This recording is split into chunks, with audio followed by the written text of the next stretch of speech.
Praise the Lord. Praise the Lord. We welcome you all once again to our Sunday service. और फिर से एक बार आज की रविवार की भक्ति में आप सभी का स्वागत करते हैं। Thank you for joining us through all the social media we have. और हमारे पास जो भी सोशल मीडिया का माध्यम है उसके द्वारा जुड़ने के लिए आप सभी का शुक्रिया। If you have a hard time following us through Facebook or the social media, you can go directly to our website, karmatochrist.com, and follow us there.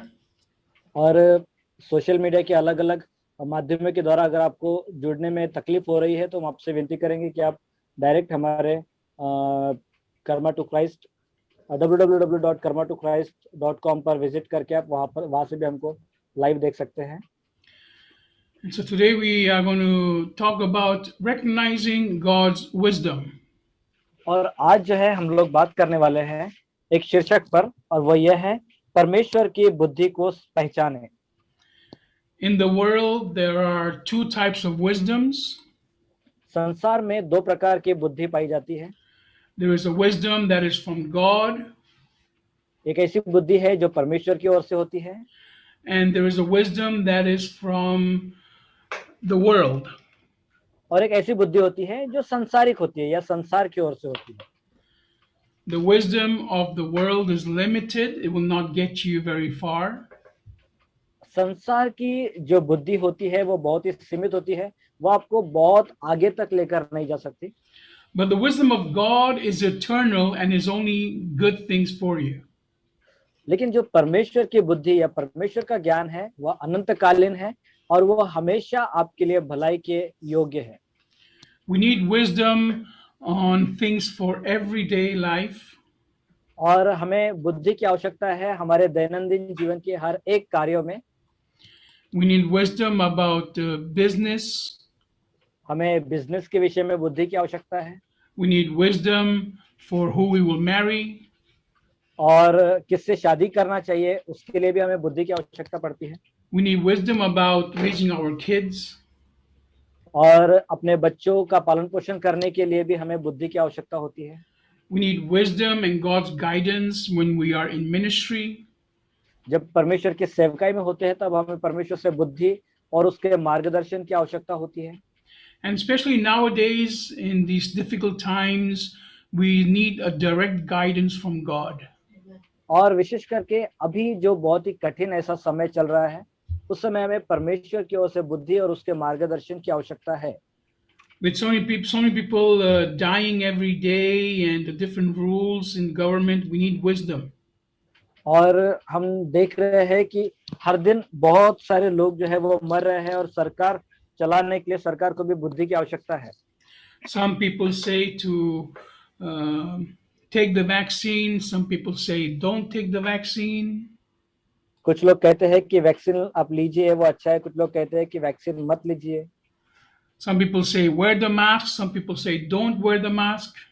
कुछ लोग कहते हैं कि मास्क पहनना अच्छा है, कुछ लोग बोलते हैं कि मास्क मत पहनिए। So we need right now in this time, we need God's wisdom.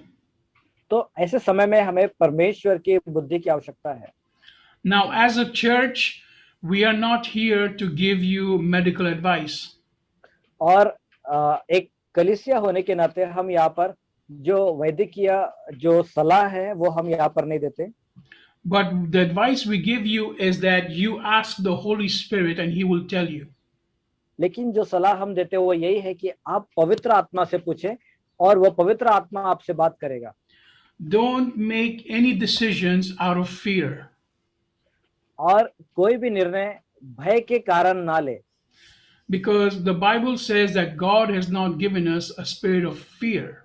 क्योंकि बाइबल कहती है परमेश्वर ने हमें भय का आत्मा नहीं दिया है। He has given us the spirit of love, of power, and of sound mind. परमेश्वर ने हमें प्रेम, सामर्थ और संयम का आत्मा दिया है। So any decision you make out of fear, out of losing something, is a wrong decision. तो हर एक निर्णय जो आप डर से या फिर यह सोचकर लेते हो कि मैं कुछ खो बैठूंगा तो वह निर्णय गलत निर्णय है। But of course, now you ask yourself, well, I'm scared of losing my life. तो विशेष करके आप बोल सकते हैं कि मैं तो डरा हुआ हूँ मेरे जीवन को खोने के विषय में। You are thinking, well, this coronavirus is going to kill me. या फिर आप इस प्रकार से सोच रहे हो कि यह कोरोना वायरस मुझे भी खत्म कर डालेगा। You are thinking of the devil is making a plan to kill me. या फिर आप ऐसा सोच रहे होंगे कि शैतान मुझे मार डालने का योजना कर रहा है। You're even thinking that the government has made a plan to kill me. या फिर आप इस प्रकार से सोच रहे होंगे कि सरकार ने मुझे खत्म करने की योजना बनाकर रखी है। The Bible says, "Fear not the one that can kill your body, but fear the one that can destroy your soul." Bible बहुत स्पष्ट रूप से कहती है, जो आपके शरीर को घात कर सकते हैं उनसे ना डरे, लेकिन जो आपके आत्मा का नाश कर सकता है उससे डरे। So the first step to having the wisdom of God is to fear God and not man. तो जो पहला कदम है जिसके द्वारा हम परमेश्वर की वो बुद्धि को प्राप्त कर सकते हैं वो ये है कि हम मनुष्य के से ना डरे बल्कि परमेश्वर से डरे। So today we want to see how to recognize God's wisdom and how to separate it from man's wisdom. तो आज हम लोग देखने वाले हैं कि हम परमेश्वर की बुद्धि को कैसे पहचानेंगे और कैसे उसे मनुष्य की जो बुद्धि है उससे अलग करके पहचानेंगे। Now, I am not saying that man's wisdom is wrong, और मैं ये भी नहीं कह रहा हूँ कि मनुष्य की जो बुद्धि है वो गलत है, because man has also experience in life like your parents have experience. क्योंकि मनुष्यों ने भी अपने जीवन में बहुत अलग अलग अनुभव लिए हैं, जैसे आपके माता पिताओं ने अनुभव लिए हैं। And through their experience, they have wisdom. और उनके उस अनुभव के कारण उन्हें वह बुद्धि प्राप्त हुई है।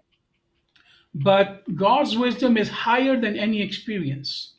लेकिन परमेश्वर की जो बुद्धि है वह हर प्रकार के अनुभव से भी ऊंची है। And God's wisdom will last forever. और जो परमेश्वर की बुद्धि है वो अनंतकालीन है। So the first step in order to hear God's wisdom and to know it is to fear God. तो जो पहला कदम है इसलिए कि हम परमेश्वर की बुद्धि को जाने और उसको समझे या पहचाने, वो कदम यह है कि सबसे पहले हम परमेश्वर का भय माने अपने जीवन में। Not fear him as someone who's going to punish you, but fear him in the sense that you do not want to go against God's will. तो परमेश्वर से डरना मतलब ऐसा नहीं कि परमेश्वर से इसलिए डरो कि वो आपको दंड देने वाला है या नाश करने वाला है, लेकिन इसलिए कि वह जो है आपको Not to go against God's will. परमेश्वर नहीं चाहते कि आप उसके आज्ञा या उसकी इच्छा के विरोध में जाओ। So let's look at John chapter 7 verse 17 for the first condition. और आइए हम लोग जो पहली बात हम लोग देखेंगे उसे यूहन्ना 7वें अध्याय के वचन 17 में हम पढ़ते हैं। Here we see the first condition in order to recognize God's wisdom. और परमेश्वर की बुद्धि को पहचानने के लिए जो पहली शर्त है वो हम इस वचन में देखते हैं। Jesus says here, if anyone wants to do his will, he will know whether this teaching is from God or whether I am speaking on my own. यूहन्ना 7 का वचन 17 कहता है, यदि कोई उसकी इच्छा पर चलना चाहे तो वह इस उपदेश के विषय में जान जाएगा कि यह परमेश्वर की ओर से है या मैं अपनी ओर से कहता हूँ। So the first condition is you have to first be willing to obey. तो जो सबसे पहली शर्त है वो ये है कि आपके अंदर में एक इच्छा होनी चाहिए कि आप परमेश्वर की आज्ञा का पालन करें। Obey him no matter what. और चाहे कोई माना क्यों ना रखे, आपको उसके आज्ञा का पालन करना है। Obey him even if you like the instruction or you don't like the instruction. चाहे वो जो चेतावनी है वो आपको पसंद आए या ना आए, लेकिन उसकी उस आज्ञा का पालन करना आपको चाहिए। That is when God will directly speak to you and give you his wisdom. तो तभी है जब परमेश्वर आपसे सीधे सीधे डायरेक्टली बात करते हैं और आपको बुद्धि भी देते हैं। If you go and ask God in your heart, knowing that no matter what he says, you will do it, even if you don't understand it, then you will recognize his wisdom. और यदि आप अपने हृदय में ऐसा निर्णय ले लो कि मैं परमेश्वर के पास जाऊंगा या जाऊंगी और मैं चाहे वो बातें मुझे समझ में आए या ना आए या फिर मैं कर पाऊंगा भी या नहीं कर पाऊंगा, लेकिन तो भी उस बातों को स्वीकार करके आप उसको करने की तैयारी करते हो, तो इसका अर्थ यह है कि आप परमेश्वर की बुद्धि को अपने हृदय में पा लेते हो। So when God knows that you are obedient and that whatever He says you do, He will continue to speak to you. और परमेश्वर जब यह जान जाते हैं कि आप एक आज्ञा पालन करने वाले व्यक्ति हैं, जो कुछ भी वो कहता है आप उसके अनुसार करते हो, तब परमेश्वर आपके साथ और बातें करना शुरू कर देता है। But the problem is that we never go to God for wisdom. लेकिन समस्या यह है कि हम परमेश्वर के पास बुद्धि प्राप्त करने के लिए कभी भी नहीं जाते। We only go to Him when it's serious problems. हम लोग सिर्फ जब हमारे पास बहुत ही ज्यादा गंभीर ऐसी समस्या हो तभी उसके पास जाते हैं। Right now, there's a serious question about the vaccines, about the coronavirus, and you are going and asking God and you're not getting answers. और इस समय जो है, जो बड़े बड़ी समस्या है, जैसे मानो कोरोना वायरस या फिर वैक्सीन है, तो उसके विषय में आप परमेश्वर के पास जाते हो And you're not getting answers. लेकिन आपको उसका उत्तर नहीं मिलता You're not recognizing God's wisdom. और आप परमेश्वर की जो बुद्धि है उसे पहचान नहीं पा रहे हैं। This is not God's fault, this is your fault. तो ये परमेश्वर की गलती नहीं है, ये आपकी गलती है, Because you have not practiced obedience in your heart. क्योंकि आपने अपने हृदय में आज्ञा पालन करना उसको कभी भी कोशिश नहीं किए है। So that's why now when you're hearing the voice of God and you're hearing other voices, you don't know which is which. तो इसीलिए अभी आप जो है लोगों की भी आवाज सुनते हो और परमेश्वर की आवाज सुनते हो, इसलिए आप पहचान नहीं पा सकते हैं कि कौन सी आवाज सही है या फिर परमेश्वर की ओर से है। So you have to be willing to obey in every situation with God, and then God will continue to give you His wisdom. तो इसीलिए सबसे पहले जरूरत है कि आप अपने हृदय में यह इच्छा करें कि परमेश्वर की हर एक परिस्थिति में आज्ञा का पालन करेंगे, तब परमेश्वर आपको अपनी बुद्धि देना शुरू कर देता है। You have to practice with the small things first, like everyday things. Should I watch this TV show? Should I go to this place? Should I eat this food? And when God answers in obedience and you obey, you will move forward. और इन बातों की जो शुरुआत है वो छोटी छोटी बातों से होती है, जैसे मानो आप प्रभु से हर एक बात पूछते हो कि क्या मैं टीवी देखूं, क्या मैं मोबाइल देखूं, या फिर मैं कोई खेल खेलने जाऊं, और ऐसे समय में जो है आप परमेश्वर के कुछ निर्देश जो है आप उसको समझ पाते हो, और फिर जब आप उसके अनुसार करते हो तो आप आज्ञा पालन करना शुरू कर दिए हैं। And once you practice these things, you will understand and recognize His wisdom and be able to use it for the most serious things in life. तो एक बार जब आप इसको सही रीति से समझ गए और इसको आप अपने जीवन में लागू कर दिए और उसके अनुसार चलना शुरू हो जाओगे, तब आप देखोगे आपके जीवन की गंभीर बातों में भी परमेश्वर की उपस्थिति को। So the first step is to obey at all times so you recognize God's wisdom. तो जो पहला कदम है वो यह है कि आप परमेश्वर की आज्ञा का पालन हर परिस्थिति में मानो, तो आप परमेश्वर की बुद्धि को पहचान पाएंगे। Now we go to Proverbs chapter 8 और अभी हम लोग देखेंगे नीति वचन उसका 8वां अध्याय। for the next condition. उसमें हम लोग अगली शर्त को देखते हैं। Verse 34 and 35 वचन 34 और 35 को हम पढ़ेंगे। says, Blessed is the person who listens to me, watching daily at my gates, waiting at my doorways, because those who find me find life and gain favor from the Lord. This is wisdom speaking, okay? और यह बुद्धि है जो बात कर रही है इस वचनों में, और वह इस प्रकार से कहती है, क्या ही धन्य है वह मनुष्य जो मेरी सुनता, वरन मेरी डेवढ़ी पर प्रतिदिन खड़ा रहता और मेरे द्वारों के खंभों के पास दृष्टि लगाए रहता है, क्योंकि जो मुझे पाता है वह जीवन को पाता है और यहोवा उससे प्रसन्न होता है। So the second condition is you have to wait on God daily. तो इसीलिए जो दूसरी जो कंडीशन है, जो शर्त है, वो यह है कि आपको प्रतिदिन परमेश्वर का इंतजार करना पड़ेगा। Says, Blessed is the person who listens to me, watching daily at my gates, waiting at my doorways. और वचन इस प्रकार से कहता है, क्या ही धन्य है वह मनुष्य जो मेरी सुनता, वरन मेरी डेवढ़ी पर प्रतिदिन खड़ा रहता है और मेरे द्वारों के खंभों के पास उसकी दृष्टि लगाए रहता है। So waiting on the Lord is another condition if you want to know God's wisdom. और यदि आप परमेश्वर की बुद्धि को प्राप्त करना चाहते हो या जानना चाहते हो, तो जो दूसरी शर्त है वो यह है कि आप उसका इंतजार करें। and waiting not when you're in trouble, but waiting daily. और ये तभी इंतजार करना नहीं है जब आप परेशानियों में होते हो, लेकिन यह जब आप नहीं भी होते तब भी हर दिन परमेश्वर का इंतजार करना है। That means everyday activities that you decide have to be done through the will of God. इसका अर्थ यह है कि हर एक कार्य जो आप अपने मन में सोच के रखते हो, वो कार्य परमेश्वर की इच्छा के अनुसार होना जरूरी है।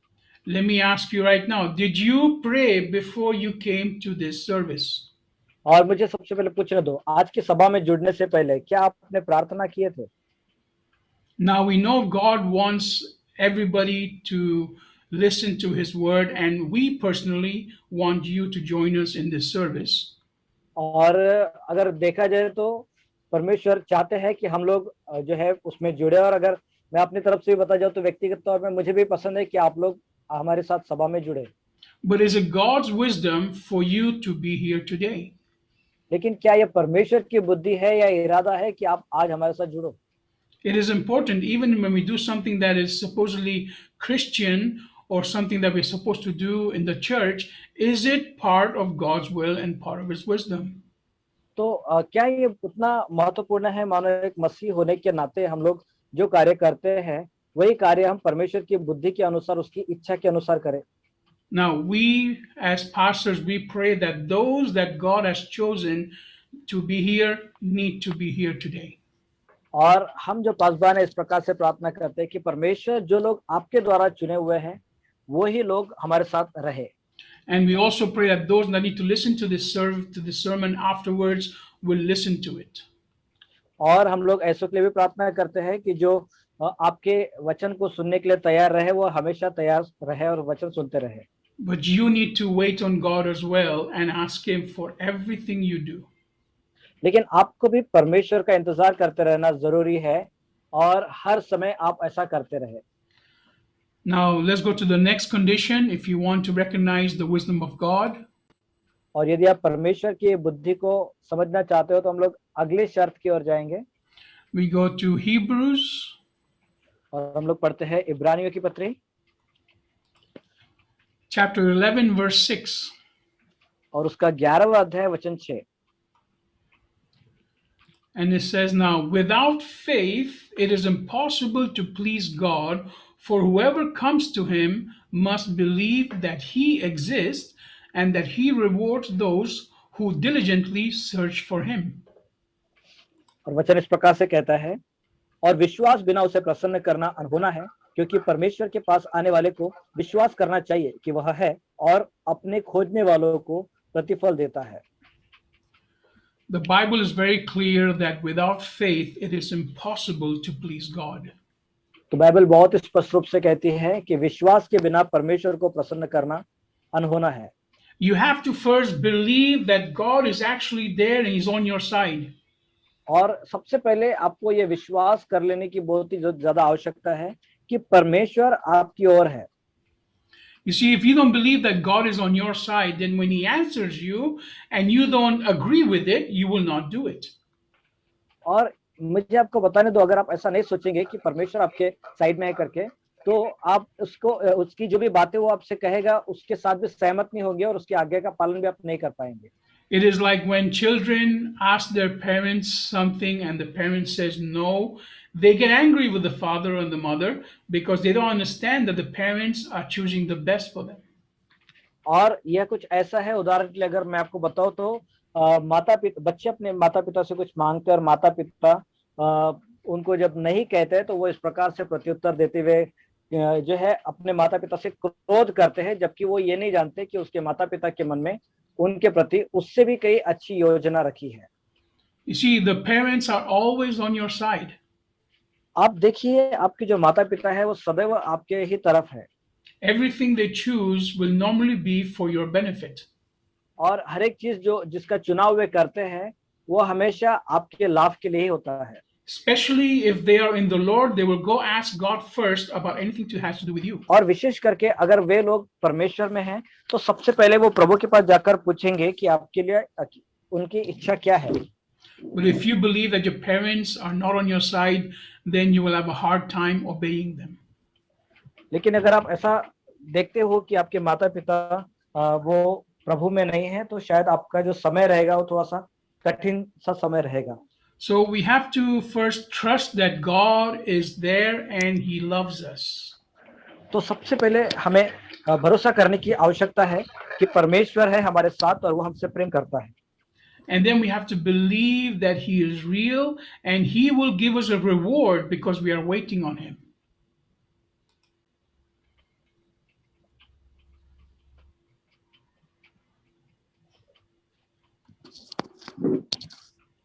Hello, Yes. Can Then you we have repeat? to believe that He is there, He is real, and He will reward us for waiting on Him. और हमको यह भी विश्वास करना है कि वह हमारे साथ है, वो सच्चाई में है और वो हमको उसके लिए प्रतिफल भी देने वाला है। So these are the basic conditions if you want to recognize God's wisdom. तो यह कुछ मूलभूत ऐसी शर्तें हैं उन बातों के लिए अगर आप परमेश्वर की बुद्धि को पहचानना चाहते हैं तो। So first you have to first of all fear God. सबसे पहले जरूरी है कि आप परमेश्वर का भय माने। Then you have to be willing to obey before you ask. दूसरी एक चीज, दूसरा बात यह है कि आप उससे कुछ पूछने से पहले ही उसकी आज्ञा का पालन करने के लिए तैयार हो जाए। Then you have to wait on Him daily. और फिर आपको प्रतिदिन उसका इंतजार करना है। And you have to have the faith that He is there and He wants the best for you.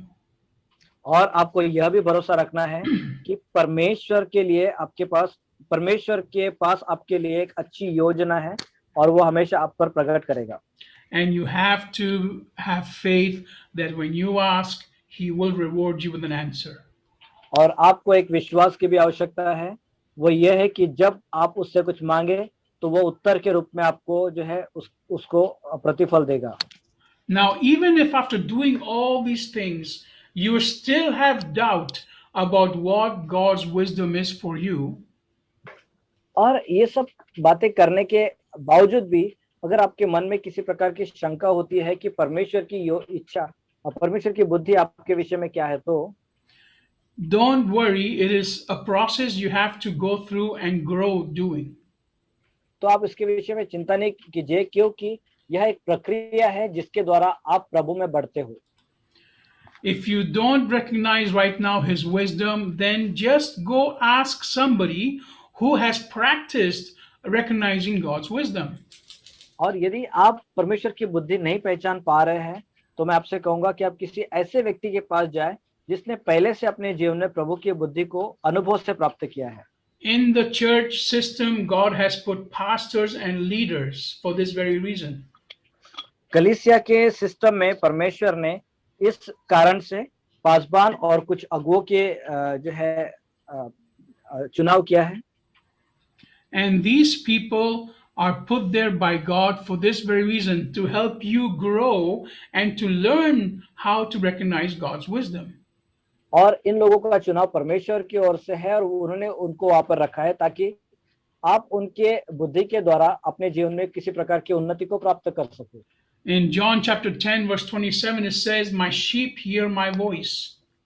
और यूहन्ना उसका 10वां अध्याय वचन 27 इस प्रकार से कहता है कि मेरी भेड़ मेरी आवाज सुनती है। Says, "My sheep hear my voice."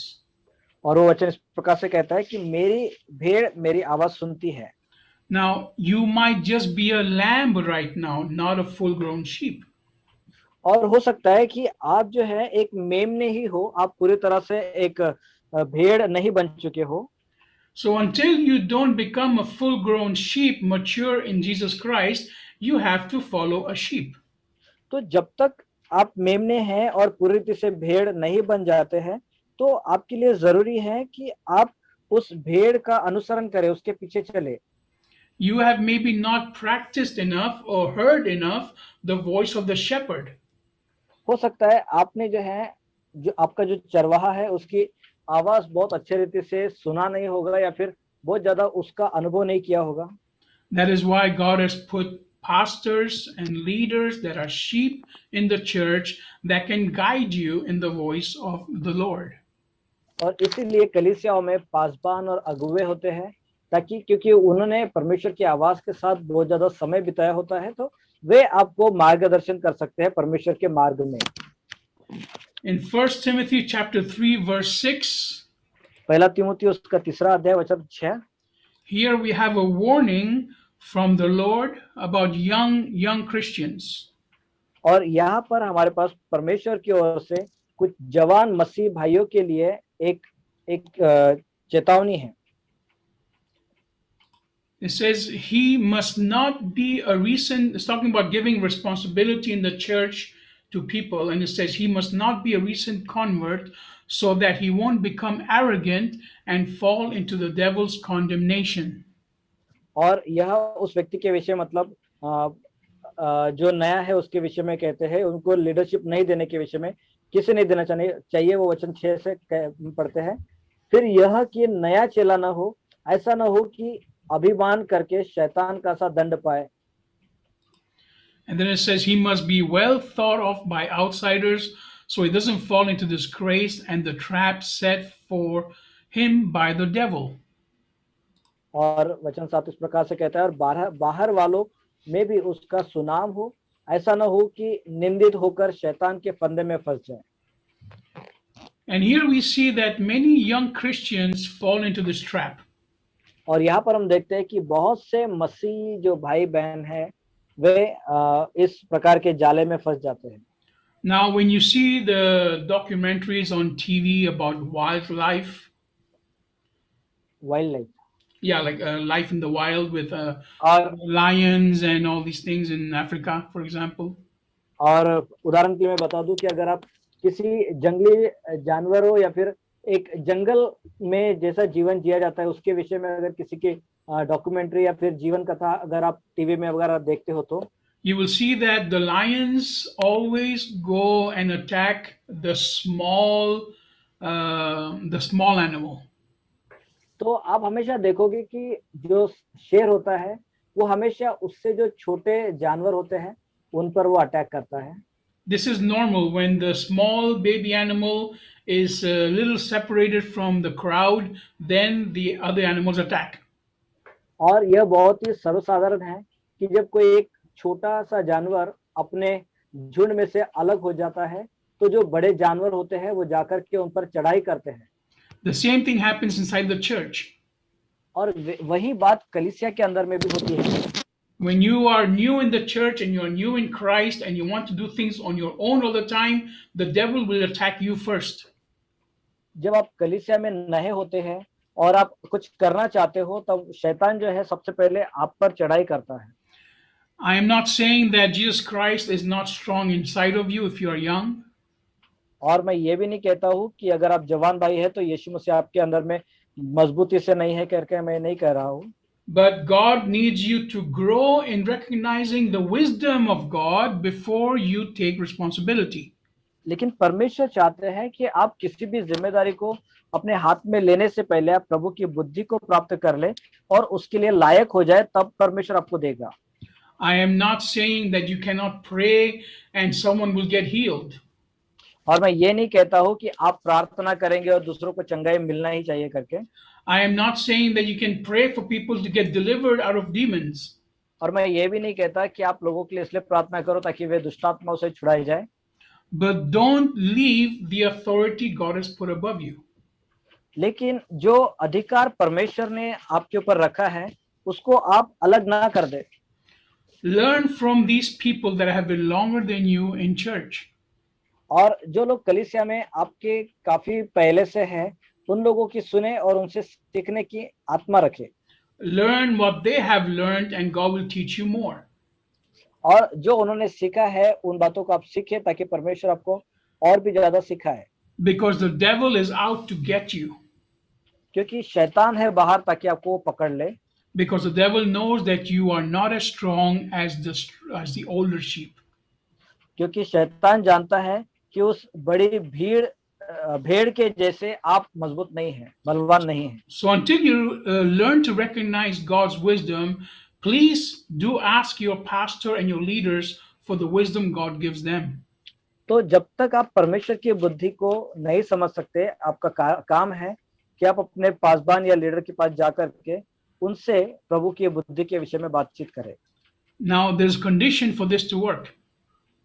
और उसके लिए और एक शर्त भी है ताकि वो आप कार्य में लाएं, Is that you have to be willing to obey that man or woman of God, even if you don't agree with them. तो वो कंडीशन इस प्रकार से है कि चाहे आप किसी परमेश्वर के दास या दासी को पसंद नहीं भी करते होंगे तो भी आपको उनकी आज्ञा का पालन करना होगा। This is how God will speak to them and benefit you. तो इसी प्रकार से परमेश्वर उनसे बातें करेगा और उसका लाभ आपको मिलेगा। And if that person happens to give you a wrong advice, don't worry, God will tell you. और यदि वह व्यक्ति आपको सही सलाह नहीं दे पा रहा है तो आप चिंता ना करें क्योंकि परमेश्वर आपका मार्गदर्शन करेंगे। The condition is you have to be first willing to obey no matter what they say. तो सबसे पहली शर्त यह है कि हर एक परिस्थिति में वो कोई मायना रखती कि वो परिस्थिति आपसे क्या कहती है, लेकिन आप परमेश्वर के आज्ञा का पालन करने के लिए तैयार होते हो। If you have a rebellious heart and you want to make your own decisions, then you are perfect for the devil. और यदि आपके पास बलवा करने वाला या फिर विद्रोह करने वाला हृदय है और आप अपने ही स्तर के लिए अहदे के लिए कार्य करते हो, इसका अर्थ यह है कि आप पूरी रीति से शैतान के हाथ में हो। If you think you are not important because you are listening to somebody else or you feel yourself smaller, then you are perfect for the devil. और यदि आप अपने आप को बहुत ही कम जो है महत्वपूर्ण समझते हो या फिर किसी ने आपको बता के रखा है, बोला है कि तुम कुछ भी नहीं कर सकते और आप ऐसे विचारों से सहमत होते हो, इसका अर्थ यह है कि आप पूरी तरह से शैतान के हाथ में हैं।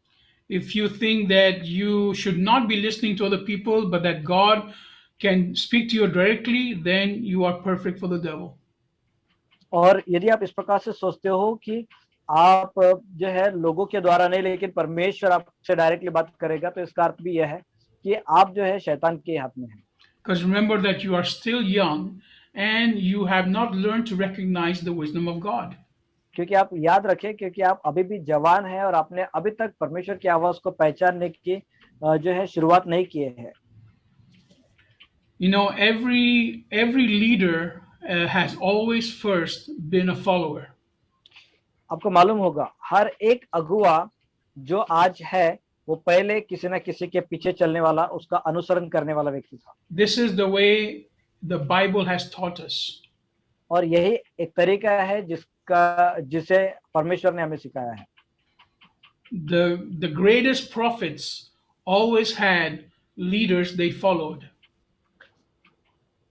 और वे जो है इस प्रकार से प्रार्थना करते हैं ताकि उनके जो अगुवे हैं उनके पीछे चले। So even the smallest of the writers in the Bible had to have someone they followed. तो अगर आप छोटे-छोटे लेखकों को भी देखो बाइबल के, तो उनके लिए भी यह जरूरी था कि वो किसी के पीछे चले, किसी चेलों का अनुसरण करें। Even in the Old Testament, some of the greatest prophets had prophets they followed. और पुराने नियम में भी अगर देखा जाए तो कुछ-कुछ ऐसे बड़े भविष्यवक्ताएं हैं जिन्होंने अपने पीछे चलने वालों लोगों को की भलाई को देखा है। So only there was a very small number of prophets that directly had a connection with God. और सिर्फ कुछ थोड़े ही लोग थे जो परमेश्वर के भविष्यवक्ता थे और परमेश्वर की बुद्धि को पहचानने जाते थे। Those were special chosen prophets that suffered a lot in life in order to be here to hear God's wisdom. और कुछ ऐसे विशेष भविष्यवक्ता भी है बाइबल में जिन्होंने अपने जीवन में बहुत सी तकलीफ उठाई इसीलिए ताकि वे परमेश्वर की बुद्धि को प्राप्त कर सके। So it is very important that we learn to follow our leaders and learn from them how to differentiate the wisdom of God. तो यह बहुत ही ज्यादा जरूरी है कि आप हम हमारे अगुओं के अधीन होकर उनके पीछे चले और यह भी जरूरी है कि हम परमेश्वर के बुद्धि में फर्क जान सके। Now in James chapter 3, we have a small list of things we should look for when we are asking for God's wisdom.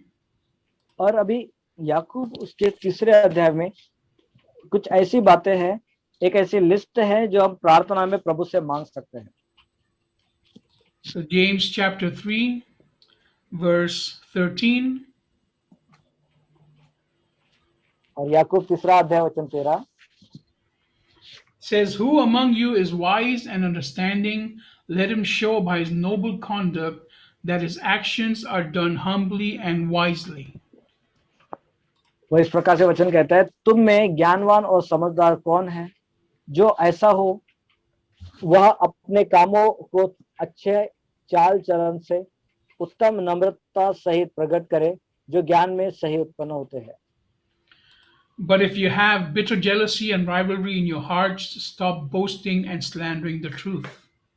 लेकिन यदि आपके हृदय में बहुत ज्यादा जलन सा है, या फिर किसी के विषय में आप विद्रोह हो, या फिर आप डाह रखते हो,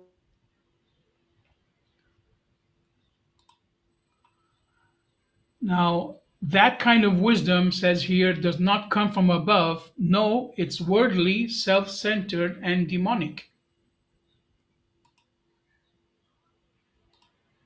Verse 15. वचन 15 पढ़े। यह ज्ञान वह नहीं जो ऊपर से उतरता है, वरन सांसारिक और शारीरिक और शैतानी है। So here we see that even the devil can speak to the people that are in the church. तो इसका अर्थ हम देखते हैं यहाँ पर कि शैतान भी कलीसिया के अंदर के लोगों के साथ बात कर सकता है। Because if the wisdom you're giving others can be from a heart of jealousy, then it is from the devil. क्योंकि आप जो बुद्धि आप दूसरों को देते हो, वो शायद जलन से भरे हुए हृदय से भी आप किसी को दो, तो वह आपकी ओर से नहीं, वो शैतान की ओर से है। And then in verse 17 it says, "However, the wisdom that comes from above is first of all pure, then peace-loving, gentle, willing to yield, full of compassion and good deeds, and without a trace of partiality or hypocrisy." और वचन 17 इस प्रकार से कहता है, पर जो ज्ञान ऊपर से आता है वह पहले तो पवित्र होता है, फिर मिलनसार, कोमल और मृदुभाव और दया और अच्छे फलों से लदा हुआ और पक्षपात और कपट रहित होता है। And then verse 18 says, "And a harvest of righteousness is grown from the seed of peace planted by peacemakers." मिलाप कराने वाले धार्मिकता का फल मेल मिलाप के साथ बोते हैं, जनक का। So how do you know that what you are hearing from someone in the church or what you're hearing from God is God's wisdom? तो आप ये कैसे समझ पाते हो कि आपकी कलीसिया में से या फिर किसी परमेश्वर के दास के द्वारा आप किसी बात को समझ पाते हो कि बुद्धि क्या है? तो ये कैसे आप समझ पाओगे? How do you know that the wisdom you are giving to someone is also from God? और आप ये कैसे जान पाएंगे कि जो बुद्धि आप भी किसी दूसरे को दे रहे हो, तो वह कैसे परमेश्वर की ओर से करके आप जानेंगे? So first of all, you have to know if that wisdom is coming from a humble heart. तो सबसे पहली बात जो हमें जाननी है वो यह है कि बुद्धि जो है सबसे हृदय जो नम्रता का हृदय है वहां से आती है। Does that instruction make you humble? और क्या वो सूचना आपको नम्र बनाती है? Or does it make you show off? या फिर आपको सिर्फ एक दिखावा करने वाले बनाते हैं? Then does that wisdom come from good deeds? और क्या वो बुद्धि अच्छे कार्यों के द्वारा आती है? In other words, will everybody benefit when you obey this wisdom? और दूसरे शब्दों में अगर बताओ तो अगर आप उस बुद्धि का इस्तेमाल करोगे तो क्या इससे सबको लाभ होगा? Remember, this verse we can use to understand if what we are hearing is from God, if what the church leader is telling us is from God, or if what we are telling others is from God. तो आप याद रखिएगा, ये जो वचन मैं बता रहा हूँ वो आपको मदद करेगी ये सब बात तो समझने के लिए कि जो कुछ भी हम लोग सुन रहे हैं क्या वो परमेश्वर की ओर से है, या फिर क्या परमेश्वर की लोगों की ओर से है, और या फिर हम परमेश्वर की सेवा कैसे करें उसके विषय में यह वचन है। Then we have is that wisdom gentle and considerate. और हम लोग ये भी सुनते हैं कि बुद्धि एक सभ्य है और समझ प्राप्त करने के लायक है। Does it insult anybody? You have to be careful about that. और हमें इसके विषय में सतर्क रहना है कि जिसके पास बुद्धि होती है वो कभी किसी का इंसल्ट या तिरस्कार नहीं करता। Some people are very quick to challenge pastors openly. और कुछ-कुछ लोग जो है बहुत ही जल्दी से पासवानों को चुनौतियाँ देने में आगे रहते हैं। Maybe the pastor makes a mistake somewhere and you openly challenge them in front of the whole church. और हो सकता है कि कभी पासवान किसी बात में चूक जाते हैं और आप कलीसिया के सामने जो है ओपनली उनको किसी प्रकार की चुनौती दे बैठते हो। Now, you might be right, but is it the wisdom of God to do it this way? हो सकता है कि आप जो कर रहे हो वो सही है, आपका चुनौती, लेकिन क्या ये परमेश्वर की बुद्धि है जिसके द्वारा आप ये काम कर रहे हो? When you are gentle and considerate, you will think first of the feelings of that pastor. और यदि आप सभ्य और समझदार व्यक्ति हैं, तो सबसे पहले आप उस पासवान की जो भावना है उसको समझने की कोशिश करेंगे।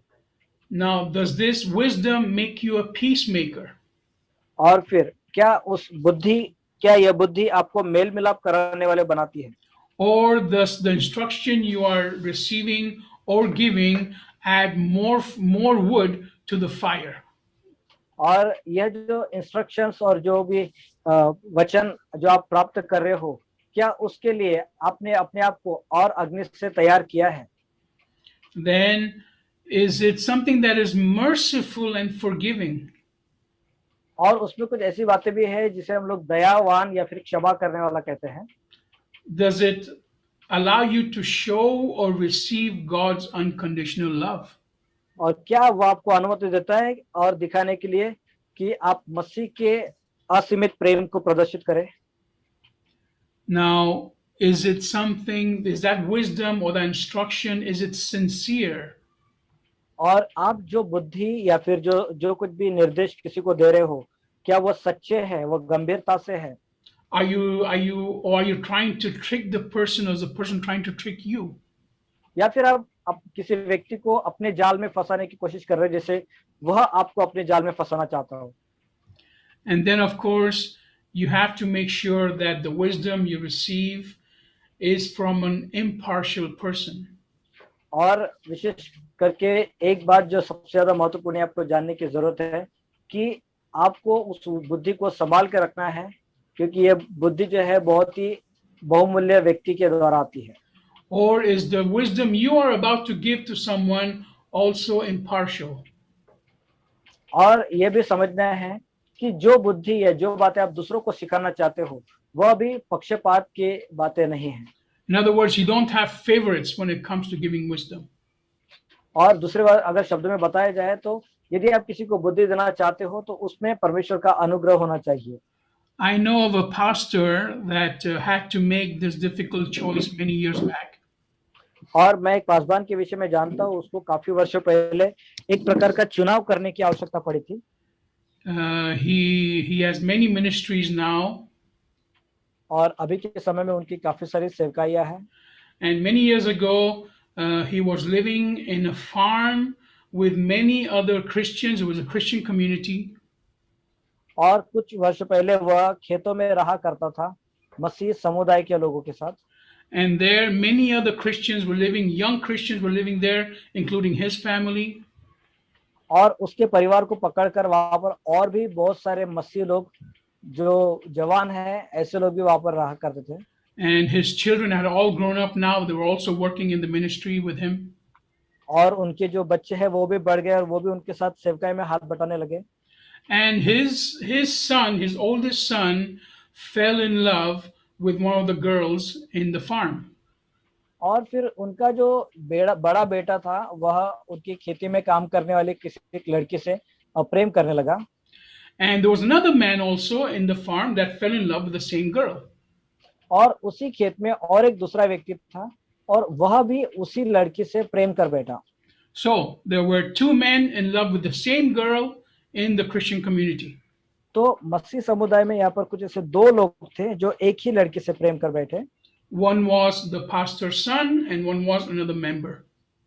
तो एक पासवान का बेटा था और एक व्यक्ति जो है एक साधारण विश्वासी था कलीसिया का member. And this pastor asked for God's wisdom. और इस पासवान ने परमेश्वर से उसके बुद्धि के विषय में पूछा, मांगा।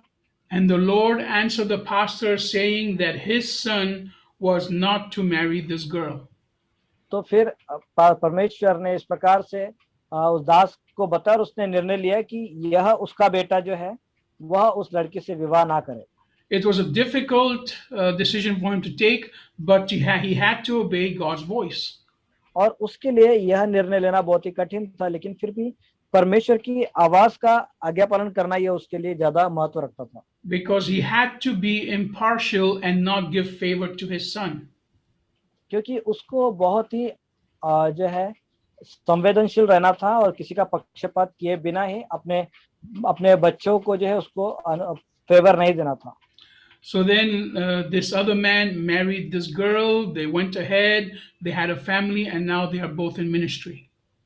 फिर जो दूसरा व्यक्ति है वह उसने उस स्त्री के साथ शादी किया, उनको वो बढ़े और अभी उनकी एक अच्छी सेवकाई भी है। And his son got very angry and he left the ministry. और उनका जो बेटा था पासवान का, वो बहुत ही क्रोधित हो गया और उसने सेवकाई छोड़ दी। And now this man is a homosexual living with another man. और अभी वह व्यक्ति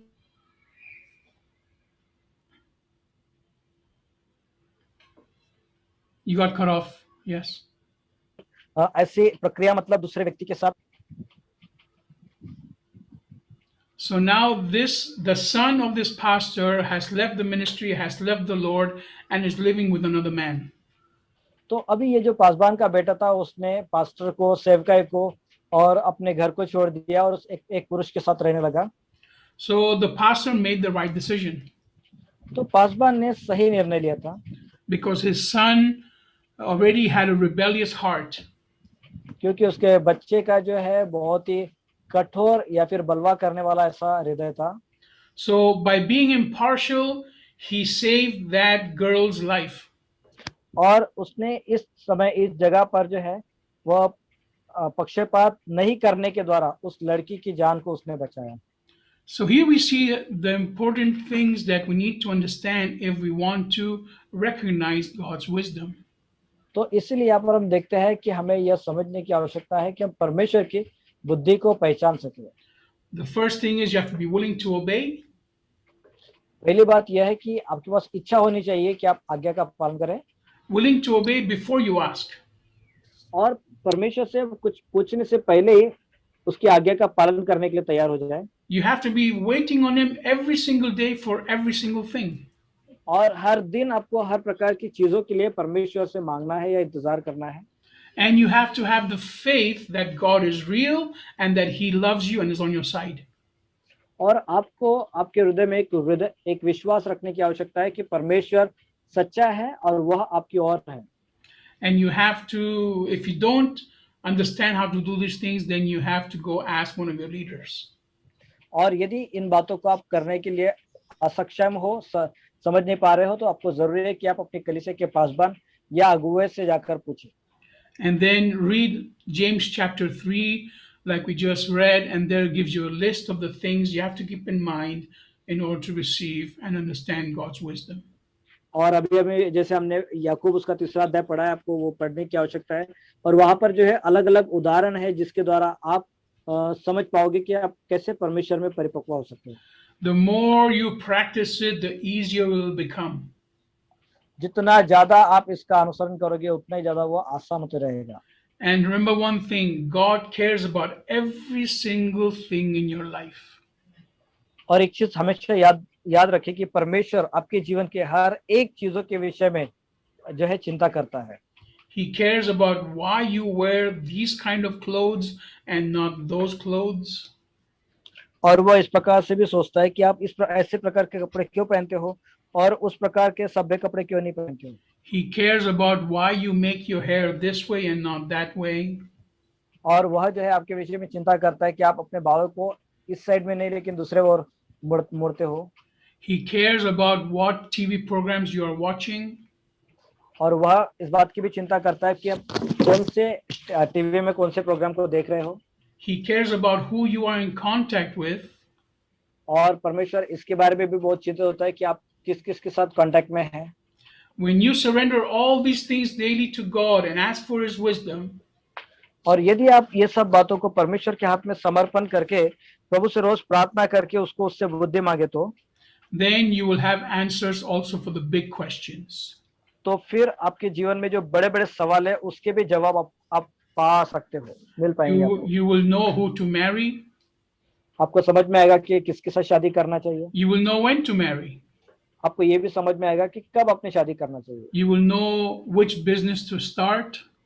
आप ये समझ पाएंगे कि आपने कौन सा बिजनेस शुरू करना चाहिए। And you will know when to close down your business.